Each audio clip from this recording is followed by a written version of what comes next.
We provide you the platform to turn your dreams into reality. Give wings to your aspirations with KR Mangalam University. Pahalgam हमले के बाद ये पाकिस्तान की media में propaganda चलाया जा रहा है, नई नई कहानियां गढ़ी जा रही हैं। आतंकिस्तान को जिस तरह से जवाब देने के लिए भारत तैयारियां कर रहा है, उससे पाकिस्तान के आर्मी से लेकर वहां की सरकार डरी हुई है। लिहाजा अब पाकिस्तान के मीडिया में एक अलग ही कहानी गढ़ी जा रही है। पाकिस्तान के एक पत्रकार ने पहलगाम हमले पर बड़ा दावा किया। उसका कहना है कि कश्मीर के पहलगाम में जो अटैक हुआ, उस हमले में टारगेट इजरायली थे। यहूदी लोगों को आतंकी मारना चाहते थे। पाकिस्तान के पत्रकार ने यह बात क्यों कही, एक एक डिटेल इस रिपोर्ट में। कश्मीर में हिटलर वाली साजिश का सच।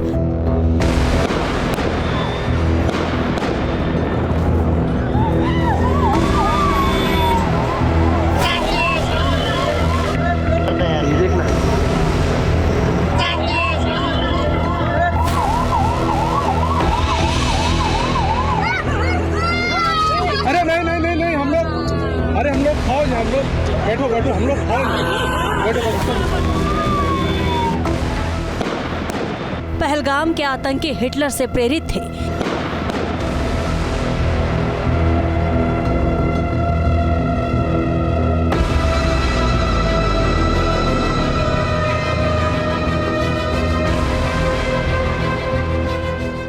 क्या पहलगाम अटैक हिटलर की सोच से मेल खाता था?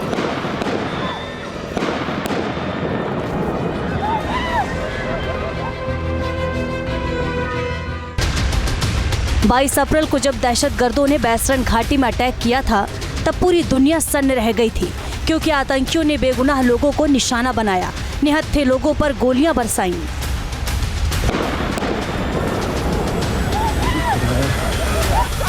अरे मैडम, ये प्रेसिडेंट साहब है। मैडम, ये जो भीड़ साहब है प्रेसिडेंट, आप टेंशन मत लो। आतंकियों को जहन्नुम में पहुंचाने के लिए सुरक्षा एजेंसियां एक्शन में हैं। घाटी में सर्च ऑपरेशन चलाया जा रहा है। इसके साथ ही सीमा पर भी दहशतगर्दों को जमींदोज करने का प्लान बना रहा है। पहलगाम आतंकी हमले में जो शामिल थे, वो भी मिट्टी में मिलेंगे और इन दहशतगर्दों के जो आका थे, उनका भी नामो निशान मिटेगा। लेकिन इस बीच पाकिस्तान के एक पत्रकार का पहलगाम हमले को लेकर बयान आया है। पाकिस्तानी पत्रकार नुसरत जावेद ने कहा है कि ये हमला ठीक वैसा ही था जैसा हमास ने इजराइल पर किया था। नुसरत जावेद के बयान को पहले सुनिए, फिर आपको उनके बयान के मायने समझाएंगे। नुसरत जावेद की अगर बातों को माने तो आतंकियों के टारगेट पर आरू विलेज था। पहलगाम के पास आरू एक खूबसूरत गांव है जो जम्मू कश्मीर के अनंतनाग जिले में है। यह लिद्दर नदी से 11 किलोमीटर ऊपर और पहलगाम से लगभग 12 किलोमीटर की दूरी पर है। आरू लिद्दर नदी की एक सहायक नदी आरू नदी के बाएं किनारे पर है आरू गांव। ये कोलाहोई ग्लेशियर, तरसल झील, मारसर और हर बागवान झील की ट्रैकिंग के लिए एक बेस कैंप के रूप में जाना जाता है। आरू घाटी एक सुंदर घाटी है जिसमें घास के मैदान, झीलें और पहाड़ हैं। ये अपने वन्य जीवन के लिए भी प्रसिद्ध है, जिसमें एशियाई काले भालू, हिम तेंदुआ और लाल लोमड़ी जैसे जानवर शामिल हैं। आरू घाटी में ट्रैकिंग के कई शानदार अवसर हैं, जैसे कि ग्रीन टॉप या बेस कैंप तक की ट्रेनिंग। नुसरत जावेद की माने तो इस गांव से यहूदियों का नाता है। यहाँ यहूदी भी अक्सर आते रहते हैं और आतंकी यहाँ आने वाले यहूदियों को टारगेट करने वाले थे। लेकिन फिर पहलगाम में आतंकी हमला हुआ। Centre for security and strategic studies की पहलगाम हमले पर जो रिपोर्ट आई है, उसमें भी कई खुलासे हुए हैं। पहलगाम में जो हमला किया गया, इसके लिए हाफिज और उनके गुर्गे जिम्मेदार हैं। रिपोर्ट में बताया गया है कि हमला करने के लिए दहशतगर्दों ने 4 स्पॉट चुने थे, जहां सैलानी बड़ी मात्रा में गर्मियों के मौसम में आते हैं, जिसमें बैसरन घाटी, आरू घाटी, बेताब घाटी, एम्यूजमेंट पार्क। ये वो 4 स्पॉट थे जहां हमला करने की साजिश रची गई थी। इन 4 स्पॉट में से दहशतगर्दों ने बैसरन घाटी को चुना। यहां हमला करने से पहले पूरी रैकी की गई, कब अटैक करना है, हमला करने के बाद बचकर कैसे भागा जा सकता है। लिहाजा इसके लिए दहशतगर्दों ने पूरी प्लानिंग की। रिपोर्ट के मुताबिक आरू में हमला करके भागना आसान नहीं था, लिहाजा दहशतगर्दों ने बैसरन घाटी में हमला किया और वहां से फरार हो गए। मतलब कि आतंकियों की लिस्ट में आरू घाटी भी थी, जिसका जिक्र पाकिस्तान के पत्रकार नुसरत जावेद ने एक पॉडकास्ट में किया। तो सवाल ये है कि क्या आरू घाटी से यहूदियों का भी कोई रिश्ता है? सवाल ये है कि क्या कश्मीर में इजरायली जाते हैं? आरू वैली पहलगाम से 12 किलोमीटर दूर एक बेहद सुंदर स्थल है और यहाँ पर यहूदी पर्यटक इजराइल के जो अनेक नागरिक पहले भी विजिट करते रहे हैं और यहूदियों के बीच में एक ये लोकप्रिय स्थल है जहाँ पर वो आध्यात्मिक शांति के लिए और एक शांतिपूर्ण स्थल की तलाश में वो जाते रहे हैं और वहाँ पर वो इकट्ठे होते हैं और ऐसे में इस बात की संभावना हो सकती है कि ये जो आतंकी हैं उन्होंने यहूदी पर्यटकों को भी निशाना बनाने की साजिशें रची थी, लेकिन इस बात की संभावना निसंदेह है कि ये जो आतंकी हैं वो यहूदी पर्यटकों को भी निशाना बना सकते थे।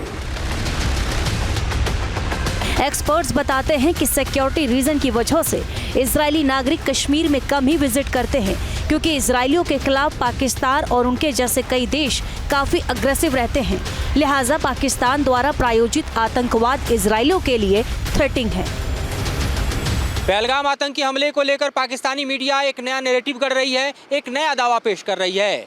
पाकिस्तानी मीडिया रिपोर्ट्स के मुताबिक पहलगाम आतंकी हमले में भारतीय टूरिस्ट निशाने पर नहीं थे, बल्कि आतंकियों के निशाने पर इजरायली थे। वो इजरायली जो आरू वैली में दरअसल पर्यटन के लिए आते हैं और उनको ऐसा लगता है कि उनकी एक बिछड़ी हुई ट्राइब्स इस इलाके में रहती है। पाकिस्तानी मीडिया रिपोर्ट्स में ये दावा किया जा रहा है कि आरू वैली की तरफ आने वाले इजरायलियों में दरअसल इजराइल इंटेलिजेंस के लोग थे जिन्हें टारगेट करने की कोशिश की गई थी। एनआईए की रिपोर्ट में भी कहा गया है कि जो रेकी करने वाले जगह हैं उसमें आरू वैली भी शामिल है, लेकिन अब पाकिस्तानी मीडिया जो दावा कर रही है वो दरअसल एक और तरह के पर्सपेक्टिव को पेश करता हुआ दिखाई दे रहा है, जिसमें ये बताने की कोशिश की जा रही है कि दरअसल पाकिस्तान प्रायोजित आतंकवाद का पहला निशाना इजराइल के लोग थे, इजराइल इंटेलिजेंस के लोग थे, न कि इंडियन टूरिस्ट थे।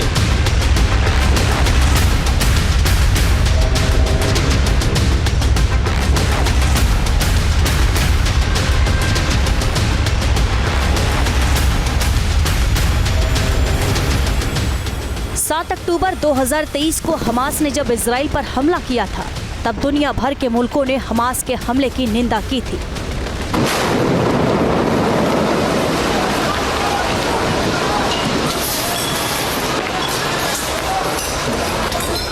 हमास के खिलाफ एक्शन की बात की थी, लेकिन पाकिस्तान हमास के आतंकियों के साथ खड़ा था, हमास के हमले को सपोर्ट कर रहा था। यहाँ तक कि जब इजराइल ने हमास के खिलाफ एक्शन शुरू किया तो पाकिस्तान के सीने में दर्द होने लगा। जाहिर है पाकिस्तान की सोच में दहशतगर्दी है, लिहाजा पाकिस्तान की सरकार की सोच और हमास की सोच एकदम से मिलती है। तभी जब पहलगाम में हमला हुआ तो सवाल उठने लगे कि क्या पहलगाम हमला हमास के हमले जैसा है।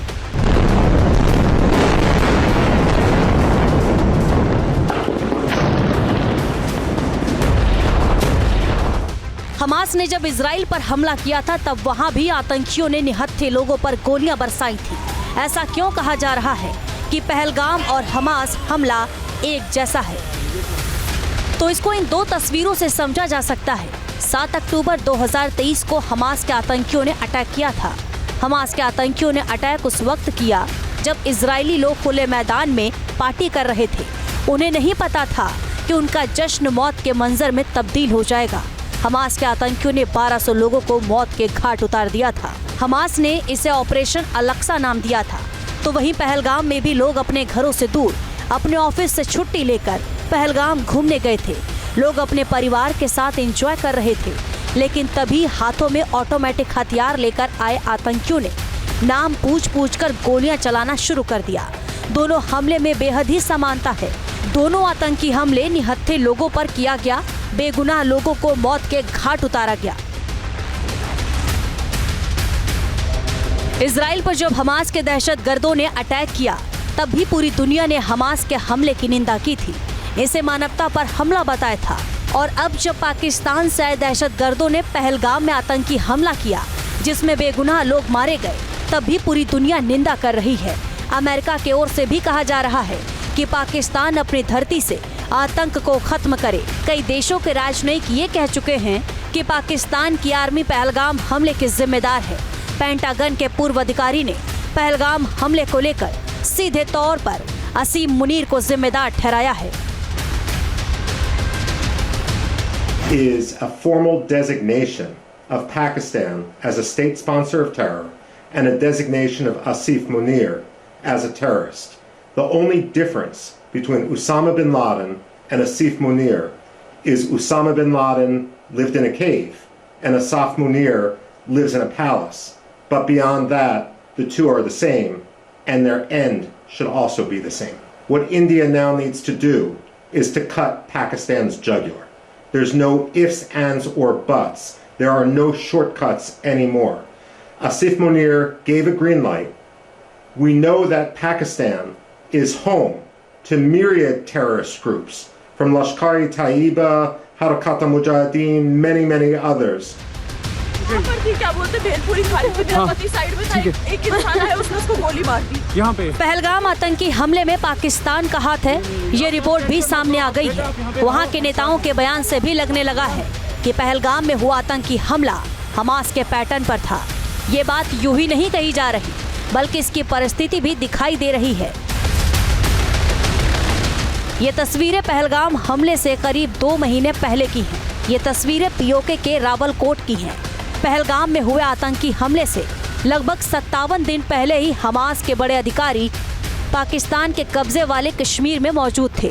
रिपोर्ट के मुताबिक हमास के एक सीनियर अधिकारी ने 4 फरवरी को पाकिस्तान के कब्जे वाले जम्मू कश्मीर में भारत विरोधी आतंकवादी मीटिंग में भाग लिया था।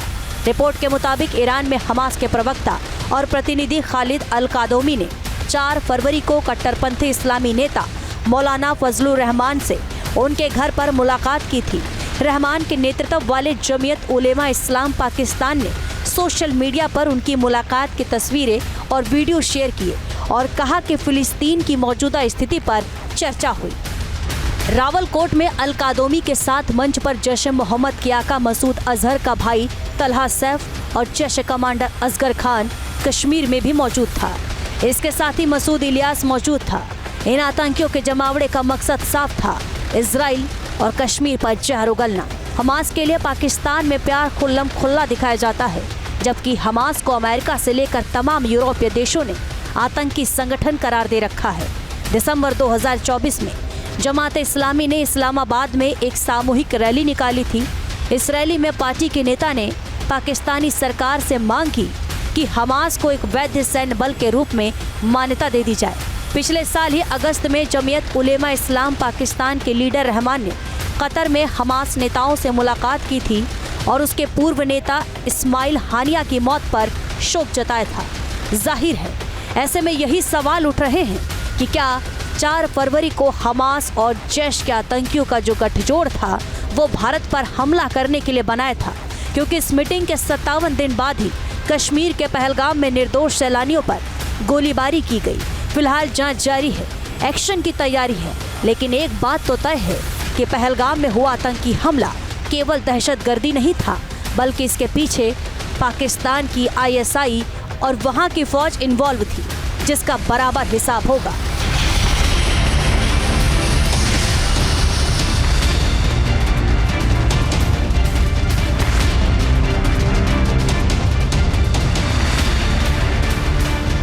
Team news nation.